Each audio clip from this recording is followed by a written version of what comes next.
उबर ने लाहौर के अलावा पूरे पाकिस्तान में अपने ऑपरेशंस बंद कर दिए। गाड़ियां इंपोर्ट करने वाली बहुत सी कंपनियों ने अपने शोरूम्स बंद करने का फैसला कर दिया। ये 20 कंपनीज नहीं है सिर्फ, 20 मिल्स नहीं है सिर्फ, इसमें कितने लोग काम करते हैं जरा सोचें। हजारों नहीं, लाखों और लाखों अफराद इन 8 महीनों में बेरोजगार हो गए हैं। मतलब समझते हैं आप लोग? वो अल्ताफ हुसैन तो आपको पता है एक डिक्टेटर के टाइप इंसान थे और वो डरा धमका के सबको इकट्ठा रखा हुआ था, तो वो वाली बात तो नहीं होगी। इकट्ठ हुई थी तो आपको पता 24 घंटे के अंदर एक दूसरे से ये दूर हो गए थे। जो पार्टी आ गई है ना इस वक्त, जिसका नाम तहरीक इंसाफ है, हिलाना जुलाना दुनिया का मुश्किल तरीन काम है, क्योंकि आवाम उसके साथ खड़ी है। बैकडोर मुज़ाकरात बिल्कुल नहीं चल रहे। ठीक है, ये टेक्नोक्रेट हुकूमत जो है, ये हर चंद सालों के बाद एक शोशा छोड़ा जाता है। जो बैठ के आके टेक्नोक्रेट आके हुकूमत करेंगे ना, उनको कभी इन चीज़ों की समझ नहीं आ सकती कि एक आम आदमी की ज़रूरत क्या है, इस वक्त कौम को किस चीज़ का मसला है। सब्सक्राइब करें और बेल दबाएं ताकि कोई खबर रह न जाए।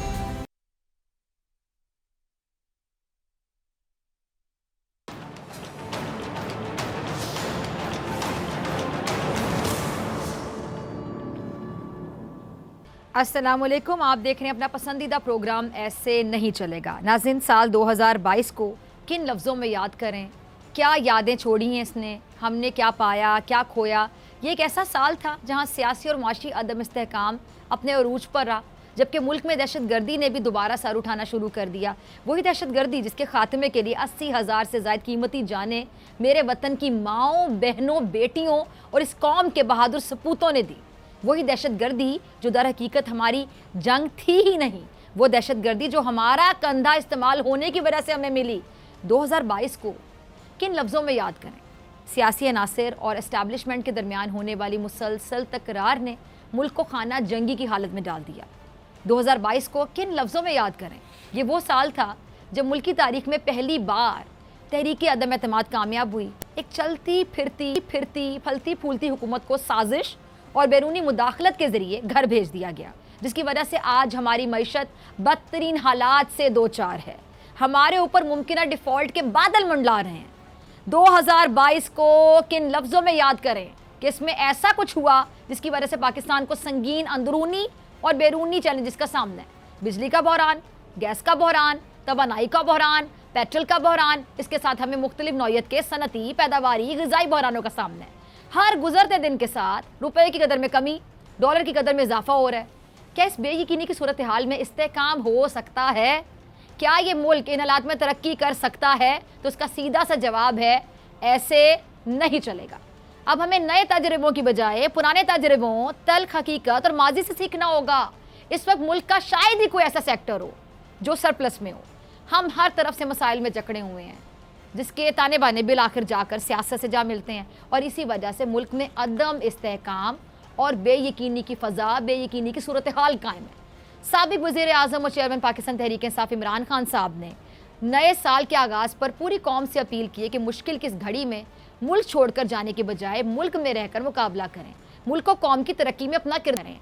इमरान खान साहब ने मुआशी एतबार से शदीद खदशात का इजहार किया और IMF प्रोग्राम में जाने और ना जाने दोनों सूरत हाल से कौम को आगाह किया। क्या पैगाम दिया खान साहब ने? सुनिएगा।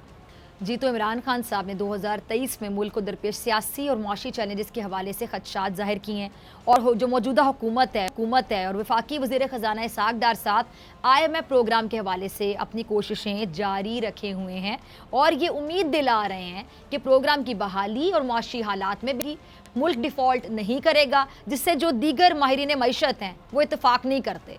और 2023 के हवाले से अवाम की क्या राय है, ज़रा सुनिए।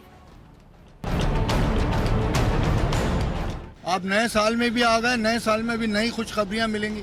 अगर इस मुल्क में दोबारा इलेक्शन नहीं हुए, या जो डेट है उस डेट पे भी इलेक्शन नहीं हुए ना, और महंगाई होगी और मज़ीद महंगाई होगी। ये इसहाक़ डार साल जो चैंपियन बुलाए ना, वहाँ से कुछ नहीं कर पाएंगे। ये तो महंगाई अभी डबल होगी। नए साल में लोगों को, आवाम को कोई तरह से, किसी तरह से भी उम्मीद रखने की ज़रूरत नहीं है आवाम को कि हुकूमत की तरफ से कोई रिलीफ मिलेगा। ये बस अल्लाह तवक्कल ही है। कुछ नहीं है, ये तो बेड़ा गर्क कर देंगे मुल्क के जो बैठे हुए। अगर यही हुकूमत रही भाई तो फिर तो मुश्किल है, फिर तो हमें कोई उम्मीद नहीं है। सिर्फ इमरान खान वापस आ जाए, और मैं कुछ भी नहीं चाहता। इमरान खान अच्छा लीडर था हमारा, हजरत उमर रजी अल्लाह अन्हु का दौर था ना कि रात को कुत्ता भी भूखा सो जाए तो उमर से पूछोगी। ये कैसे हाकिम है? पूछते हैं ये लोग, किसी को देखते हैं। अभी जो हुकूमत चल रही है ना, तो उसमें तो महंगाई का कम होना बहुत ही नाकाम बात है। जी, तो अवाम का रद्द-ए-अमल ये जो आपने सुना। अब आपको बताती हूँ 2022 में महंगाई की सूरत हाल। तो जनाब, गुज़िश्ता बरस 9 अप्रैल को पाकिस्तान तहरीक इंसाफ की हुकूमत को एक साजिश, बैरूनी मुदाखलत और अदम एतमाद की तहरीक की कामयाबी के नतीजे में घर भेज दिया गया और इसकी जगह इम्पोर्टेड हुकूमत ने ले ली है। अब ये जो इन्फ्लेशन चार्ट है ज़रा देखिएगा। इसके मुताबिक जनवरी, फरवरी और मार्च के महीनों में महंगाई की जो शरह है 12 से 13% थी, उसमें तहरीक इंसाफ की हुकूमत थी। और इसके बाद अप्रैल से दिसंबर तक पीडीएम की हुकूमत में, ज़रा सुनते जाइएगा, महंगाई की जो शरह है कम से कम 15 और ज़्यादा से ज़्यादा 28% रिकॉर्ड की गई। और सबसे ज़्यादा महंगाई की जो शरह है अगस्त के महीने में रिकॉर्ड की गई है। अच्छा जी, साल 2022 माशी हवाले से पाकिस्तान और अवाम के लिए बगैर किसी शक व शुबे के बहुत मुश्किल रहा, बहुत मुश्किल। अप्रैल 2022 के बाद से मुल्क में जो माशी ज़वाल है वो आना शुरू हो गया। कंपनियाँ, मिल्स, कारखाने, प्लांट्स बंद होने लगे और पाकिस्तान की बड़ी टेक्सटाइल कंपनियों में जैसे कि एक निशान लिमिटेड ने अपना बड़ा प्लांट आपको पता है बंद कर दिया। अब जाहिर बात है कि प्लांट की जो बंदिश है उससे मुलाजमीन भी फारिग हो गए, उनको भी फारिग कर दिया गया। अब इस तरह इंडस मोटर्स ने अपना प्लांट बंद कर दिया, सुजुकी ने अपना प्लांट बंद कर दिया, एयरलिफ्ट ने अपने जो ऑपरेशंस हैं पाकिस्तान में बंद कर दिए, SWVL ने अपने ऑपरेशंस बंद कर दिए, कारफर्स्ट कंपनी ने पाकिस्तान में अपने ऑपरेशंस बंद कर दिए, लिली रिसर्च लेबॉर्ट्रीज ने अपने प्रोडक्शन यूनिट्स पाकिस्तान में मुकम्मल तौर पर बंद कर दिए, ऊबर ने लाहौर के अलावा पूरे पाकिस्तान में अपने ऑपरेशंस बंद कर दिए, गाड़ियाँ इंपोर्ट करने वाली बहुत सी कंपनियों ने अपने शोरूम्स बंद करने का फैसला कर दिया। अच्छा, इसके अलावा बहुत सी कंपनीज हैं जिन्होंने अपना काम बाकायदा बंद किया। बोलान कंपनी जो ट्रैक्टर बनाती थी उसने भी अपना काम बंद करने का फैसला कर लिया। फूड डिलीवरी कंपनी एक है, उसने अपने ऑपरेशंस पूरे पाकिस्तान में मुअत्तल कर दिए। और पाकिस्तान में एक बहुत बड़ी कपड़ा बनाने वाली कंपनी है जी, कोहिनूर जो मिल्स हैं, उन्होंने भी अपनी प्रोडक्शन को बंद कर दिया। बिस्मिल्लाह स्टील फूलनगर ने भी अपने 5 कारखाने बंद कर दिए। क्रीम ने अपना फूड डिलीवरी का बिजनेस पाकिस्तान में बंद कर दिया। अच्छा, मिल्लत ट्रैक्टर कंपनी, उसने भी अपनी प्रोडक्शन जो डिमांड है कम होने की वजह से रोक दी। अच्छा जी, एक टेक्सटाइल मिल्स है, सेफ टेक्सटाइल्स मिल्स जो हैं, उन्होंने भी अपना काम मुकम्मल तौर पे बंद कर दिया। और जब काम बंद होता है आपको पता है मुलाजमीन भी फारिग हो जाते हैं। अच्छा जी, हाईटेक फीस लिमिटेड ने मुस्तकिल तौर पर फैक्ट्री बंद करने का ऐलान करते हुए तमाम मुलाजमीन को फारिग कर दिया। सूरज कॉटन मिल्स ने अपनी 60% प्रोडक्शन मुकम्मल तौर पे बंद कर दी। ये तकरीबन 20 कंपनीज हैं और मिल्स हैं जिनका मैंने आपको बताया। अब अंदाज़ा करें, ये 20 कंपनीज नहीं है सिर्फ, 20 मिल्स नहीं है सिर्फ, इसमें कितने लोग काम करते हैं ज़रा सोचें। हज़ारों नहीं, लाखों और लाखों अफराद इन 8 महीनों में बेरोज़गार हो गए हैं। मतलब समझते हैं आप लोग कि 8 महीनों में लाखों लोग नौकरी से चले गए, बेरोज़गार हो गए, लाखों खानदानों के चूल्हे ठंडे हो गए। किसी को दुख है, अफसोस है, तकलीफ है। अप्रैल 2022 में इमरान खान साहब ने इक़्तिदार छोड़ा था और उसमें डॉलर था 183 रुपए का, पेट्रोल था 150 रुपए लीटर, डीजल 145 रुपए फी लीटर, महंगाई की शरह 13.37% थी, एक्सपोर्ट्स 2.9 बिलियन पर थी, इंपोर्ट्स 6.7 बिलियन पर थी, सोना 1,30,000 रुपए तोला था, आटा 60 रुपए फी किलो था, गंदम की बोरी 1800 रुपए की थी, घी 400 रुपए फी किलो था, बिजली 18 रुपए फी यूनिट थी और यूरिया खाद की बोरी 1700 रुपए की थी। 10 लाख रुपए का सेहत कार्ड सिंध के अलावा पूरे पाकिस्तान के पास था। एहसास प्रोग्राम के तहत 12,000 रुपए मुस्तहिक अफराद को मिल रहे थे। लंगर खाने, पनागाहें चल रही थीं, डैम्स बन रहे थे। पाकिस्तान की GDP 6% पर थी। और इस इमरान खान के खिलाफ आप सोचें, इस तरह के बंदे के खिलाफ महंगाई महंगाई महंगाई इसका राग अलाप कर आने वाली हुकूमत जो उस बंदे पे तनकीद करती थी, जिसके टाइम में ये हालात नहीं थे महंगाई के जो इनके टाइम में आगे जो तनकीद करते थे, और ये हुकूमत तनकीद कर करके उस बंदे पे अपनी कारकर्दगी ये दिखा रही है। हुकूमत की कारकर्दगी ये है कि आज जो पेट्रोल है 225 रुपए फी लीटर, डीजल 250 रुपए फी लीटर, आटे की 20 किलो की बोरी 2500 रुपए की, यूरिया खाद की बोरी 2400 की मिल रही है, घी 500 रुपए फी किलो, गंदम की बोरी की कीमत 4000 रुपए तक पहुंच गई है, डॉलर 230 का, और मार्केट से वैसे ही गायब है। और बैंक के जो रेट हैं और जो ओपन मार्केट है उसमें बाकायदा 35 रुपए का फ़र्क है। सेहत कार्ड बंद हो चुके हैं, लंगर खाने पनागाहें बंद हो चुकी हैं। पाकिस्तान की GDP जो है 6% से 0.5% पर आ चुकी है। महंगाई की शरह 23% से ज़ायद हो चुकी है। Exports 2.4%, imports 5.2%। सोना फी तोला 1,80,000 से ज़ायद का मिल रहा है। फैक्ट्रियां मुलाजमीन को नौकरियों से फारिग कर रही हैं। 20 लाख से ज़ायद लोग बेरोज़गार हो चुके हैं, जिससे जराइम भी बढ़ रहे हैं, दहशतगर्दी भी सर उठा रही है, सिक्योरिटी फोर्सेस पर हमले भी हो रहे हैं। अफ़गानिस्तान के बॉर्डर पे जो बाड़ लगाई गई थी उसे तोड़ने की कोशिश की जा रही है। मुल्क की करेंसी का हाल अब ये कि अब पाकिस्तान के अंदर ये जो इंटरनेशनल बिजनेसेस रुपये को कबूल ही नहीं कर रहे हैं, बल्कि डॉलर्स में अदायगी की डिमांड हो रही है। और इतने खौफनाक हालात के बावजूद तरजीहात में शामिल किया है कि इमरान खान की एक बहुत ही ख़तरनाक वीडियो आने वाली है। इमरान खान की एक नई ऑडियो आने वाली है। तमाम मसाइल का एक ही हाल, वीडियोज़ ऑडियोज़ वीडियोज़ ऑडियोज़। बस ना इलेक्शन कराने हैं, ना मईशत ठीक करनी है, ना आवाम का सोचना है, सिर्फ ये सोचना है कि इमरान खान को किस तरह से रास्ते से हटाना है, किस तरह खुडे लाइन लगाना है। बस चाहे इसके लिए किरदार कुशी की जाए और उसकी बीवी की किरदार कुशी की जाए, घटिया जाली ऑडियोज़ वीडियोज़ बनाई जाए उस बंदे की, ब्लैकमेल किया जाए, उस पर हमले कराए जाएँ। जब कुछ ना बचे तो मज़हब का सहारा लेकर खुदा ना ख्वास्ता उसको कत्ल कराने की कोशिश की जाए। अवाम ढूंढ रहे हैं उस वज़ीर आज़म को जो क्या कहता था कि कपड़े बेचकर आटा सस्ता करूंगा, मगर ना तो आटा सस्ता हुआ और ना ही वज़ीर आज़म अपने कॉल के मुताबिक कपड़े फ़रोख्त कर रहे हैं, जिस पर असद उमर साहब ने प्रेस कॉन्फ्रेंस में खुलकर तनकीद किया। जी पीडीएम की इस हुकूमत में मुस्लिम लीग नून का जो किरदार है खासा अहम है, क्योंकि वज़ीर आज़म इन्हीं का है। और यही वजह कि नाकामियों, नाअहली और हुकूमत की बेबसी का सारा जो नज़ला है मुस्लिम लीग नून पर गिर रहा है, जिससे जो नून लीग है उसका ग्राफ ज़ाहिरी बात है रोज़ बरोज़ गिरता जा रहा है और आवाम में मकबूलियत भी कम हो रही है, क्योंकि एक तरफ महंगाई है, बेरोज़गारी है, मुल्की मसाइल है, इसकी वजह से आवाम में शदीद गम व गुस्सा पाया जाता है।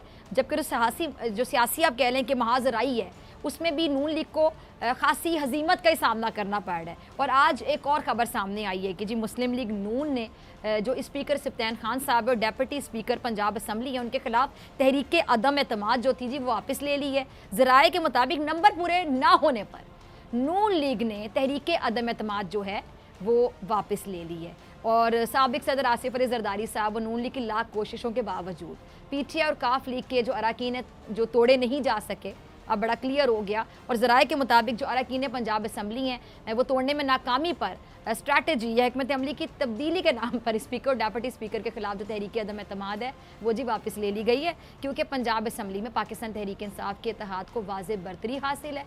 अब इमरान खान साहब को यू टर्न का ताना देने वाली पीडीएम जमातें और रहनुमा अपने इस यू टर्न पे क्या कहेंगे, कुछ कहेंगे? मेरे ख्याल से मुँह छुपाते फिर रहे हैं, यहाँ तक कि जो माइक है, कैमरा है, वो देखकर मुँह मोड़ लेते हैं कि कहीं इनसे ये सवाल ना पूछ लिया जाए। अच्छा, पंजाब की जो सियासी सूरत हाल है अभी संभली नहीं है। अब सिंध के और देखेंगे ऊपर से सिंध में जो सियासी महाजराई है आपको पता है वो शुरू हो चुकी है। एमकेएम पाकिस्तान हुकूमत से निकलने की धमकी तक दे दी है और मुत्तहिदा कौमी मूवमेंट के कन्वीनर खालिद मकबूल सदीकी साहब का ये कहना है कि जी 15 जनवरी के बल्दियाती इलेक्शन से पहले हल्का बंदियाँ दुरुस्त की जाएँ, वरना फैसला करेंगे कि इंतखाबात हुकूमत में रहकर लड़ना है या फिर बाहर रहकर लड़ना है। अच्छा, तो वज़ीर आज़म 1-2 दिन में बता दें, वो कहते हैं जो वादे किए थे वो पूरे होंगे या फिर नहीं। इसका मतलब कि आप समझते हैं नाज़रीन। जी तो सुना आपने। अच्छा, बिलावल हाउस में अहम इजलास भी जारी है, हमारे नुमाइंदे इरशाद संजरानी वहाँ पे मौजूद हैं, उनसे ताज़ा तीन सूरत हाल जानेंगे। इरशाद, अगर आप मुझे सुन पा रहे हैं जी, क्या ताज़ा तीन सूरत हाल है? नाज़रीन को ज़रा आगाह कीजिएगा। इरशाद। बिल्कुल डॉक्टर फ़िज़ा, 1 घंटे से ज़ायद वक्त हो गया कि अब ये बिलावल हाउस में जो अहम बैठक है वफाक में जो इत्तेहादी जमात है पीपल्स पार्टी, नून लीग, एमक्यूएम और जेयूआई का जो जामिन के तौर पर जो इमरान खान हुकूमत गिराने में जो है जो एतमाद हुआ था, या एमक्यूएम के साथ जो मुआहदा हुआ था, तहरीरी मुआहदा था, उसमें जामिन के तौर पर जो है जेयूआई फे का नुमाइंदा उसमें बाकायदा उन्होंने ज़मानत दी थी। तो जेयूआई फे के नुमाइंदे भी इसमें मौलाना अब्दुल गफूर हैदरी भी मौजूद है। और एमक्यूएम ने एक मतलब फिर मुतालबा रखा है कि जो शहर भर की जो 73 से ज़ायद यूनियन काउंसिल है उन्होंने मुतालबा रखा है कि ये अगर इनकी हल्का बंदियाँ तब्दील की जाए और नहीं की जाती तो एक मतलब फिर धमकी दी है कि वो हुकूमत से अलहदा होने का सोच रही है एमक्यूएम, और फिर आवाम के पास जाएगी। और एमक्यूएम ने जनरल वर्कर का इजलास भी तलब कर लिया है और अभी भी इजलास जारी है। और फिर सिंध हुकूमत की तरफ से जो मौक़िफ़ सामने आया, वज़ीर सिंध मुराद अली शाह और उनकी टीम भी बैठी हुई है जहाँ पे सिंध हुकूमत की, उन्होंने कहा है कि इलेक्शन ऐलान हो जाता है बल्दियाती इंतखाबात, उसके बाद हल्का बंदियाँ अगर तब्दील करते हैं तो इस पर इलेक्शन कमीशन का एतराज़ आएगा और केसेस सामने आएंगे, हाई कोर्ट का दबाव है और MQM कह रही है कि 15 जो जनवरी को इलेक्शन होने उससे कबल हल्का बंदियाँ कर ले तो हमें कोई एतराज़ नहीं है। लेकिन सिंध हुकूमत भी अपने मौक़िफ़ पर इस वक्त डटी हुई है, लेकिन MQM ने फ्रंट फुट पर खेल रही है और MQM ने कहा है कि जब तक हल्का बंदियाँ अगर सही नहीं करते तो MQM जो है वो हुकूमत से अलहदा होने की धमकी दे चुकी है। यह मामला उस वक्त से फिजा शुरू हुआ जब बिलाल भुट्टो जरदारी ने 31 दिसंबर यानी कि जो 2022 का आखिरी दिन था, 31 दिसंबर शाम जो वज़ीर हाउस में अपने जो बल्दियाती नुमाइंदे हैं, उम्मीदवार हैं कराची में, उनको तमाम को तलब किया था और फौरी तौर पर जो है तैयारी जो है 15 जनवरी के जो इलेक्शन होने उसकी मुहिम तेज़ करने की हिदायत के बाद MQM जो अगले रोज़ उन्होंने प्रेस कॉन्फ्रेंस की और धमकी दे दी कि इस तरह कैसे करेंगे जब आपने एक तहरीर मुआहिदा किया हुआ है और उसके मुआहिदे पर जो है जामिन जो है वो JUI है और JUI के जो मौलाना अब्दुल गफूर हैदरी और हुकूमत की जो टीम है वो 2 घंटे ताखीर से पहुंची है यहाँ पर और इसलिए अच्छा इरशाद, आप एक सीनियर रिपोर्टर हैं, ठीक है, आप तमाम खबरों पे नज़र भी रखते हैं, आपके ज़राए भी हैं, ज़रा ये बताइएगा कि आपको इसकी क्या समझ आ रही है। ठीक है, MQM तो अक्सर हमने देखा है कोलिशन में रहती तो नाराज़ भी होती है, अक्सर होता है कि सुबह नाराज़ हो गई, शाम में मान गई, रात में नाराज़ होगी, फिर सुबह में मान गई।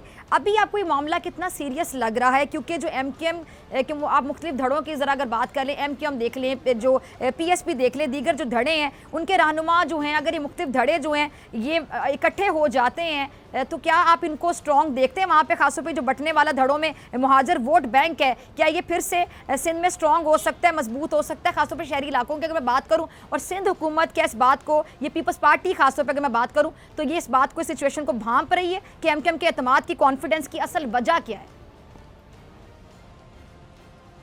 देखिए बिल्कुल MQM को अपने वोट बैंक को अगर बचाना है तो फिर MQM यही सोच रही है कि जो हल्का बंदियाँ करा के और इस तरह की हल्का बंदियाँ मनपसंद करा के ताकि अपना मेयर लाया जाए, तो MQM की जो सियासत होती है वो शेरी सिंध पर होती है, तो कराची में स्पेशली उनकी सियासत होती है, तो ये कोशिश यही कर रहे हैं। और इस पर जो ज़ाहिर है वफाकी हुकूमत बचानी है तो आसिफ जरदारी जो कि रिकन्सिलेशन मफाहमत के जो बादशाह समझे जाते हैं वो यकीनन कोई सरप्राइज़ दे सकते हैं। लेकिन बिलाल भुट्टो जरदारी ने दूसरी तरफ जो है अपनी पूरी पार्टी को फौरी तौर पर कैंपेन शुरू करने के बाद MQM ने तहफ़्फ़ुज़ात का इज़हार किया था और MQM की सियासत ही शहरी सिंध पे वो चाहते हैं कि 30 सेकंड है, क्या ये ऊँट किसी करवट बैठता दिखाई दे रहा है आपको? फिर ये मामला सेटल होता दिखाई दे रहा है आपको? और गवर्नर सिंध तो बानी MQM के हवाले से भी बड़े बयान दे रहे हैं, बल्कि बहुत से इनके नुमाइंदे ऐसी बातें कर रहे हैं कि जिस तरह बानी MQM का मसला रियासत से है, वो विफाकी नुमाइंदा होने की वजह से रियासत के साथ हैं। इन बयान की क्या समझ आ रही है? देखिए बिल्कुल जो इस्टेब्लिशमेंट भी इसमें अपना किरदार अदा कर रही है, वो नहीं चाहते कि जो लंदन का फैक्टर आए, तो और साथ ही साथ जो PTI का जो फैक्टर है उसको ख़त्म करने के लिए यहाँ पे कराची में जो 29 से ज़ायद MPs आ गए थे और MNAs भी ठीक ठाक PTI को 2018 के इलेक्शन में आ गए, तो जो मुझे समझ आ रही है इस्टेब्लिशमेंट इसमें यहाँ पर अपना किरदार अदा करिए कि MQM को सामने लाया जाए और PTI को पीछे धकेला जाए। तो ये तमाम इत्तेहादी इस वक्त बैठे हैं और मुझे लगता है कि आसिफ जरदारी अहम सरप्राइज़ दे सकते हैं। ठीक है जरदारी साहब, हम सरप्राइज़ दे सकते हैं आपको लगता है? शायद शुक्रिया आपकी खबर के लिए। इसी के साथ मुझे ब्रेक का कहा जा रहा है, ब्रेक के बाद डॉक्टर यास्मीन राशिद साहिबा मेरे साथ मौजूद होंगी, आपसे मुलाकात होगी इस ब्रेक के बाद।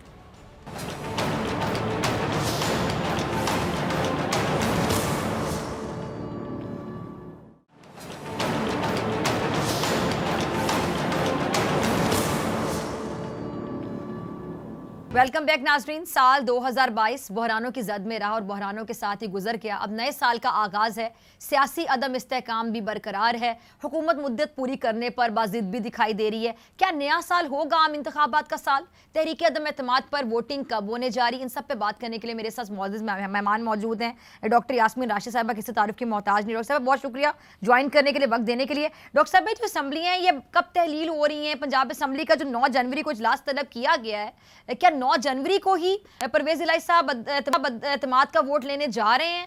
और कितने MPs हैं जो आपके साथ हैं? देखिए जी, मेरा ख्याल है जो अहम बात है, जब 9 तारीख का इजलास होगा उसके अंदर ही ये सारी डिसीजंस ली जाएंगी और अल्हम्दुलिल्लाह सारे MP हमारे साथ हैं। वो जो 1-2 MPs के बारे में कह रहे थे वो भी बड़ा क्लियर। मैं एक MP है तो आपको पता है पिछली दफ़ा भी उन्होंने वोट नहीं दिया था, उनको ऑलरेडी लीगल नोटिस दे दिया गया पार्टी की तरफ से पिछली दफ़ा। तो इंशाल्लाह हमें पूरी उम्मीद है कि जितनी MPs की तादाद हमें ज़रूरत है चीफ मिनिस्टर की वोट ऑफ कॉन्फिडेंस के लिए, इंशाल्लाह वो पूरे होंगे। ठीक है। अच्छा डॉक्टर साहब, ये जो टेक्नोक्रेट हुकूमत की तजवीज़ ये कहाँ से आई है, या ये शोशा छोड़ा जा रहा है, या आपको लगता है कि ऐसा मुमकिन हो सकता है? बहुत से सवालात हैं जहन में आते हैं, क्या कहीं को बैकडोर मुज़ाकरात चल भी रहे हैं?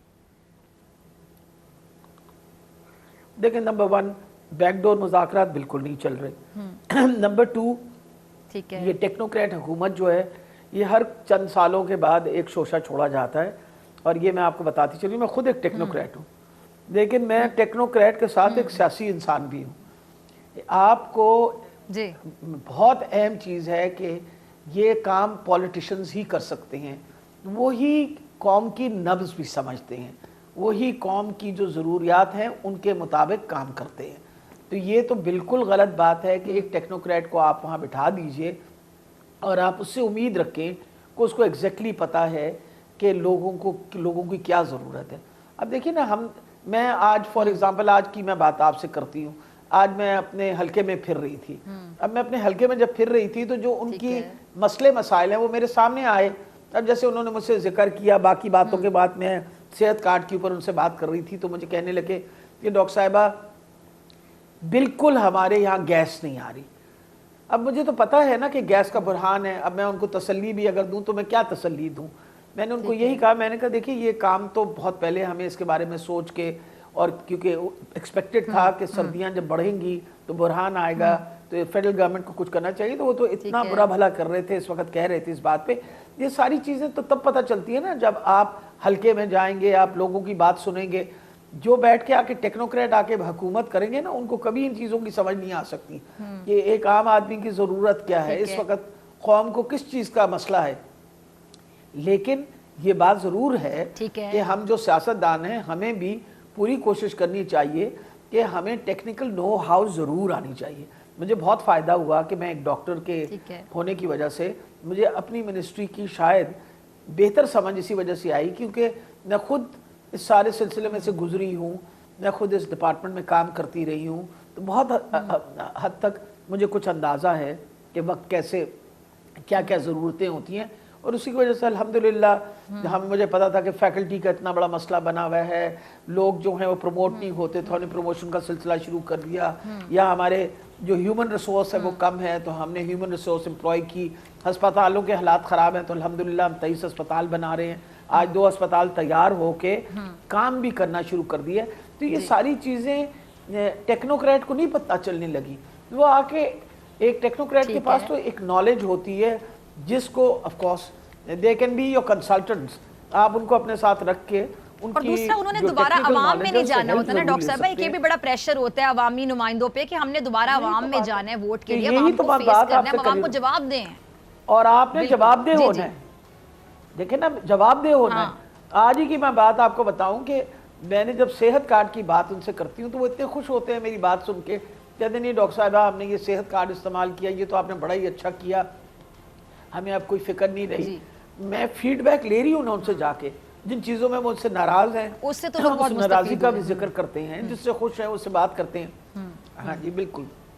अब मैं आपको ये बताऊं, आपने बिल्कुल सही बात आपने वो सिंध की वो वीडियो देखी होगी डॉक्टर साहब, आप खुद एक मदर भी हैं, डॉक्टर भी हैं, वो सिंध में जो बच्चा माँ ने उठाया हुआ, फिर वो आपने उसकी तकलीफ भी देखी हो, बका भी सुनी होगी, तो सिंध के लोग बड़ा इस बात पे अब कहने लगे कि काश हमारे पास भी सहूलत होती। जी मैं आपको बता रही हूँ कि हमारे बहुत सारे अपने जो कारकुन हैं ना वहाँ सिंध के अंदर, उनका कई दफ़ा मुझे टेलीफोन आता है जी। और वो कहते हैं कि डॉक्टर साहिबा कुछ हो नहीं सकता कि हम जो सिंध में बैठे हुए हैं हमारे लिए भी करें। और ये मैं आपको बताती चली जाऊँ डॉक्टर फिजा, ये ऑफर हमने सिंध हुकूमत को दी थी। हमने कहा था कि देखें हम ये करने लगे हैं वफाक के लेवल पे, और जी बिल्कुल ये वफाक के लेवल पे कर रहे हैं। अच्छा, ये तो बड़ी खबर है डॉक्टर साहब, आप लोगों ने ऑफर दी थी सिंध को हेल्थ कार्ड से रिलेटेड। बिल्कुल, इनको भी और बलूचिस्तान को भी कि आप भी हमारे साथ इस प्रोग्राम में ज्वाइन करें। ये जो जॉइंट हमारी कमेटी बनी थी ना, जो स्टीयरिंग कमेटी, उसमें हम सारे शामिल थे, लेकिन सिंध ने और बलूचिस्तान ने कहा कि नहीं जी हम खुद करेंगे जो भी करेंगे। तो हमने तो उस वक्त भी कहा था कि अगर हम इकट्ठे करें तो एक आम आदमी की ज़िंदगी में, क्योंकि जितने अगर सारा पाकिस्तान जो है उसका इंश्योरेंस हो जाती तो नेचुरली हमें बहुत बेहतर प्रीमियम की डील भी मिल जाती। क्योंकि आप सारे पाकिस्तान को कर रहे थे इंश्योर। तो हमने तो उस वक्त भी इनसे भी बात की थी, बलूचिस्तान वालों से भी और सिंध वालों से भी बात की थी। उन्होंने उस वक्त हमारी बिल्कुल बात सुनी नहीं और उन्होंने वो रफा दफा कर दी और उन्होंने कहा कि नहीं जी हम खुद करेंगे जब करना होगा। लेकिन अल्हम्दुलिल्लाह आज अगर मुझसे पूछें आप तो मैं तो कहती हूँ अल्लाह ताला का लाख लाख शुक्र है कि ये हुआ। इस वक्त जो गुर्बत इस वक्त इस गुर्बत में जो लोगों को कमर टूट रही है और जो इस वक्त महंगाई की वजह से मुसीबतें बनी हुई हैं, उसमें अगर एक बंदे के पास 10 लाख का कार्ड हो तो कम से कम उसको अपनी बीमारी की परेशानी तो नहीं रही ना। उसके ख़ानदान के पास एक 10 लाख का कार्ड है, खुदा ना खास्ता घर में कोई बीमार हो, किसी की मोहताजी किए बगैर वो अस्पताल जाके अपना इलाज करवा सकता है। आप सोच नहीं सकती कि लोग कितने शुक्रगुजार हैं इस कार्ड के ऊपर। आज के दिन तक 30 लाख फैमिलीज जो हैं, बल्कि आज तो मेरा ख्याल इससे भी ज़्यादा बढ़ गई हैं, जिन लोगों ने इस कार्ड से मुस्तफीज हुए हैं। मैंने एक दफ़ा पहले भी ये किस्सा सुनाया था कि मैं ये जब टेनिस कोर्ट में मुझे दहशतगर्द बनाया हुआ था तो वहाँ का एक सीनियर क्लार्क जो था वो मेरे पास आया और उसने कहा मैं सिर्फ आपको सलाम करने आया हूँ, आपका शुक्रिया अदा करने आया हूँ। मेरे भाई की डायलिसिस होती थी, हम अपने महीने का बजट उसकी डायलिसिस की अराउंड बनाते थे कि उस बच्चे की डायलिसिस हो। आप लोगों ने कार्ड दिया, अल्हम्दुलिल्लाह उसकी फ्री डायलिसिस हो रही है। तो सबसे ज़्यादा इस वक्त हमारे पास जो जिन लोगों ने इस्तेमाल किया कार्ड वो डायलिसिस के लिए इस्तेमाल किया, तो लोगों को फ़ायदा है इस कार्ड का। ठीक है। अब इंशाल्लाह राशन कार्ड हमने शुरू किया बिल्कुल है। और सानिया निश्तर ने बताया 6 लाख फैमिलीज ऑलरेडी इस राशन कार्ड से मुस्तफीज हो चुकी हैं। ठीक है। डॉक्टर साहब मुझे ब्रेक का कहा जा रहा है, शॉर्ट ब्रेक मुलाकातों के नाज़रीन डॉक्टर साहब हमेशा मौजूद हैं।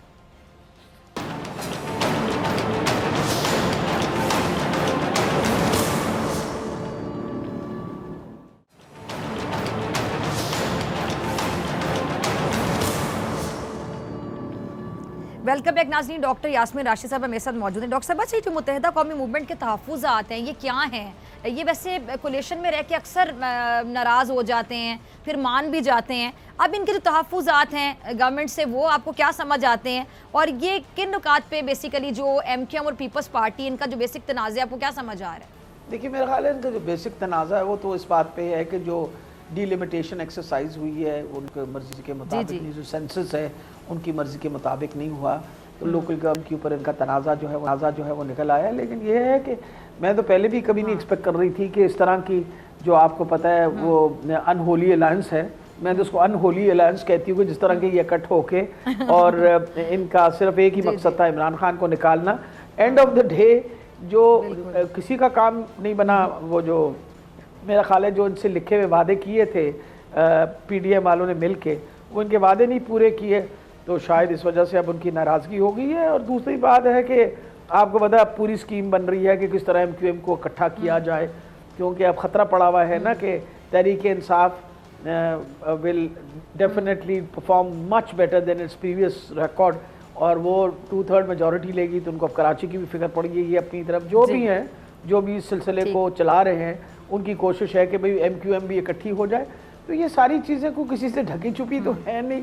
तो मेरा ख्याल है MQM जो है वो अपना पूरा प्रेशर इसी तरीके से डालती है, क्योंकि इनकी जो कोलिशन है वो तो आपको पता है इनके सब वो छानबूरा सारा इकट्ठा होकर उन्होंने बनाया। तो इस वक्त MQM जो है वो चाहती है कि जी I want to have the cake and eat it also.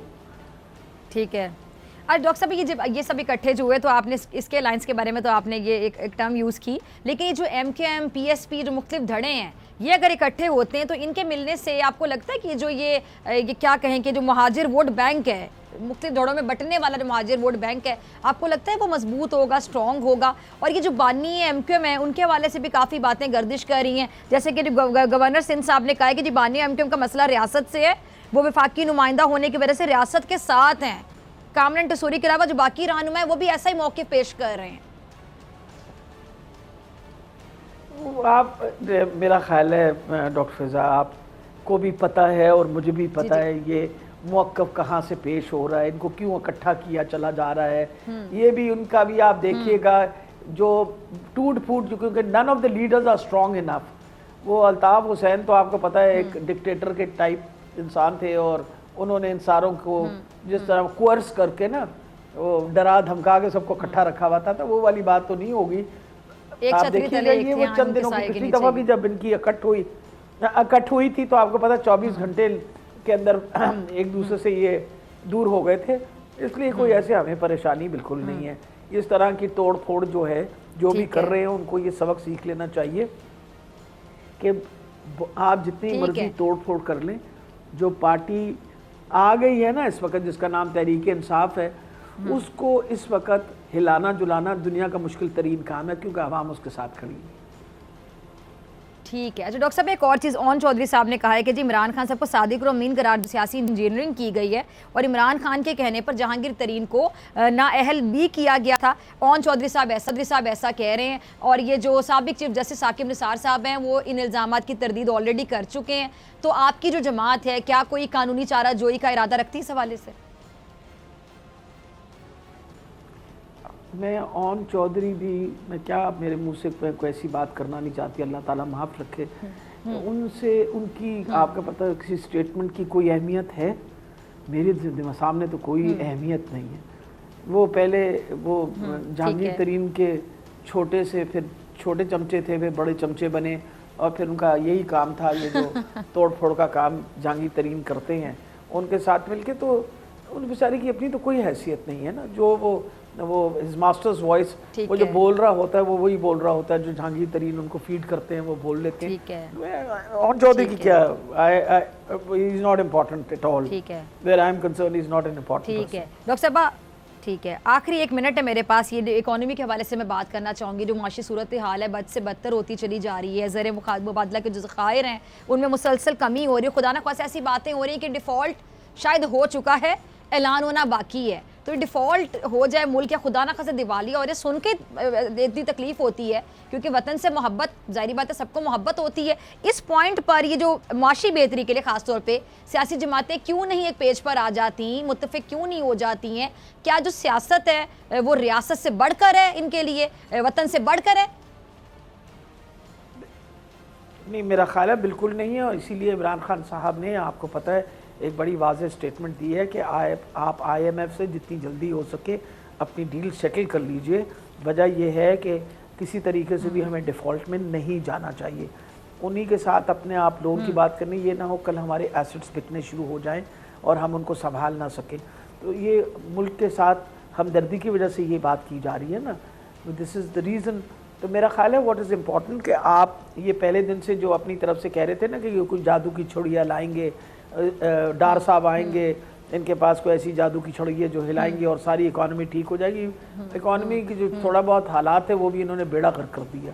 इस वक्त तो इतनी सिचुएशन ख़राब है कि आप सोच नहीं सकती। हम LC में, क्योंकि अस्पताल को इक्विपमेंट वगैरह हम लोग को इम्पोर्ट करना होता है, हम LC नहीं खोल सकते। तो मेरा ख्याल है तो बड़ी तकलीफ दह चीज़। और द बेस्ट थिंग इज़ कि जितनी जल्दी हो सके ये अपनी IMF की डील जो है थ्रू करवाएं, ताकि ये लोन पे करने वाले बने। और अल्लाह करे कि ये जो मुसलसल फॉरेक्स का रिज़र्व नीचे जा रहा है, 5.8 पे पहुंचा है, इससे कम तो शायद कभी भी नहीं था। तो अगर यही हालात रहे तो फिर डेफिनेटली ख़तरे की घंटियाँ तो बजनी शुरू हो गई। ठीक है डॉक्टर साहब, बहुत शुक्रिया आपके वक्त के लिए। इसी के साथ मुझे आपसे मुलाकात होगी इंशाल्लाह कल, सेम टाइम सेम चैनल। अगर ज़िंदगी ने वफ़ा की, दुआओं में याद रखिएगा, अपना बहुत ख्याल रखिएगा। अल्लाह निगहबान।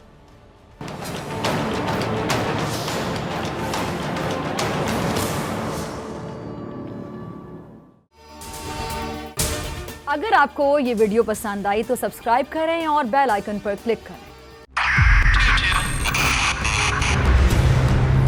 2022 बहुत सारे तोहफे भी देखे गया पाकिस्तान की आवाम को। पाकिस्तान की आवाम को एक तोहफा ये दिया कि आवाम को पता चल गया कि पाकिस्तान का मीडिया क्या है। हक और सच का सफर साल 2022 में बोल रहा नंबर 1। हमने बहुत सारे शोज और ट्रांसमिशंस की, पूरा साल मुसलसल जदोजहद में निकल गया कि ये वोट ऑफ कॉन्फिडेंस के पीछे कौन लोग थे। तोड़े रेटिंग के सभी रिकॉर्ड, एंकर्स ने भी आवाम में सबसे ज्यादा मकबूलियत पाई और सोशल मीडिया पर भी बोल रहा सब पर भारी। सब्सक्राइब करें और बेल दबाएं ताकि कोई खबर रह न जाए।